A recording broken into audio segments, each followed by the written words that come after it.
To my classmates, friends, co-graduates, teachers, school administrators, and to our parents, a very pleasant afternoon. I am very happy and pleased that we all made it as we gathered for this important celebration of us. Congratulations to all of us. 2 years ago, I wasn't able to congratulate myself or tell her that I am proud of what she is achieving. I am lost, exhausted, and depressed. At that moment, I wanted to stop and just rest. I feel like there was no reason for me to continue. There was a regret and thought inside my head. Bakit mo kasi kinalingan noong bata ka? Ngayon na tumatanda ka, nahihirapan ka na. I grew up having this pressure in me. A pressure that made everyone think that this is inspiration for myself, but it is not, and it is slowly killing me. Everyone knows that if you are smart, you are capable enough to accomplish any task. For them, you are strong enough.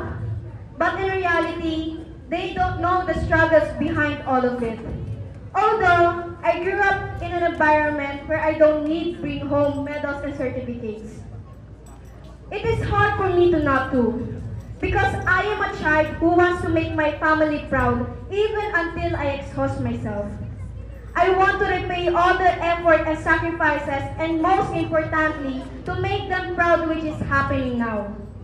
Achieving this put me through many hardships, sadness, and sleepless nights, telling and asking God, when will it stop?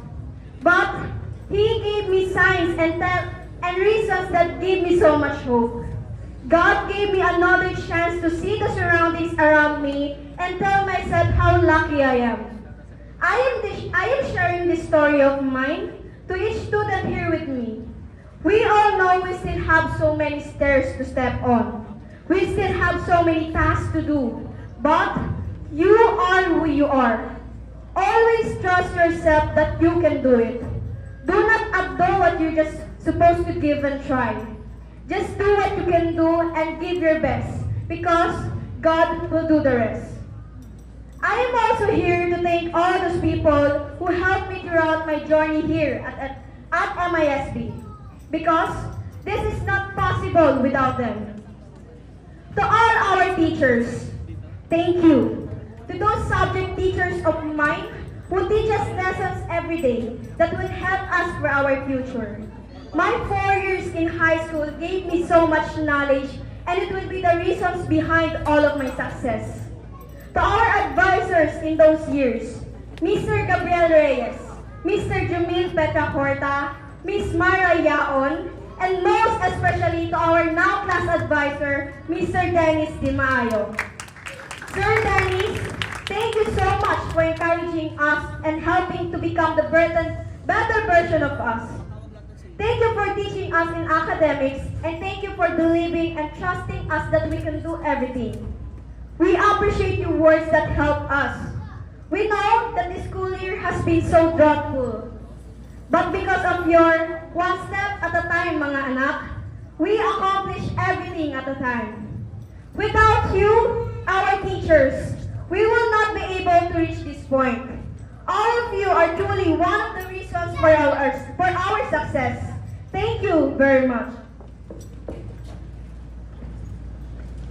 And to our hardworking administrators, Mrs. Maria Victoria Pantorilla, Mrs. Albertina Atienza, Mr. Rodrigo Perez, Mr. Erickson Perez, and to our loving school directress, Mrs. Sonia Perez. Thank you for everything. Thank you for helping a lot of students, and thank you for not stopping to try those impossible things that our school needs. Thank you also to other staff. Without your help, we will not be able to feel comfortable and safe inside our school. Thank you for everything. I would also want to take this opportunity to thank and give appreciation to my classmates and friends. To my friends, Justin, Prince, Simon, Ayan, Rain, Luis, Iris, Yuan, Ron, Marian, Roslyn, Janine. And to our little girl that I still believe that she is probably graduating with us if she is still here. to our angel, Lucita. Without all of you, I don't think that my entire school years are the most memorable and happy for me. Each one of you gave so much impact to my life. All of you gave me reasons to trust and push myself more. Kasama ko kayo sa pagtupad ng pangarap, and now we will take our own paths. I wish nothing but success and best for us. To my special person out there, you know who you are. Thank you also for everything. I am proud of what we became. 4 years with different struggles, and finally now, I am happy that we all make it. To all the students and to our co-graduates, congratulations and a big good luck to all of you. And last but not the least, to my family and parents, thank you so much. Hindi sapat ang pasasalamat na ibibigay ko para malaman yung napakaswerte ko na meron akong pamilya na katulad ninyo. To my titas and titos who give us an environment where it is okay to make mistakes and who just support us as long as we are happy. To my lolos and lolas who we can rely on and who give so much strength to me, thank you. To my sister, thank you for giving me so much inspiration to continue. To be honest, ikaw ang idol ko eh. Thank you for allowing me to tell myself that I deserve to rest. Thank you, my Ate Joyce. To my parents, Mama and Papa, thank you so much for everything. Ma, thank you for working tirelessly para lang maibigay ang pangangailangan at kagustuhan namin sa araw-araw.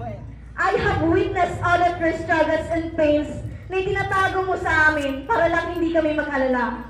But Ma, it gave me so much motivation to give my best to you. I am lucky, your daughters are so lucky to have you as our mother. And to our Papa, a person that I know sacrificed a lot for his family. A man who gives everything even though nothing is left for himself. And my father that I am proud of working abroad for me to study at an amazing school. Papa, thank you so much. Thank you to my parents. They are the reasons behind everything I am. I will do anything for them kahit ano pa ang magiging hantong sa akin. Gagawin ko lahat para sa kanila. I will do everything because that's what they are for me. My family over anyone else and anything in this world.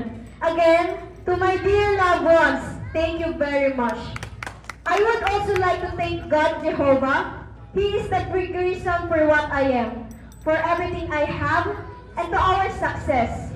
Let's always put that in our mind. Trust Him and never doubt Him.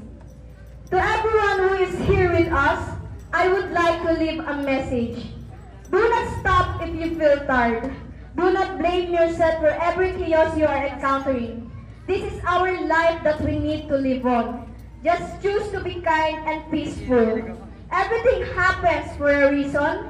We need to continue and do our best for ourselves. Always remember, all is well. Live our life to the fullest. Congratulations and good luck for our next journey. Thank you very much and good day.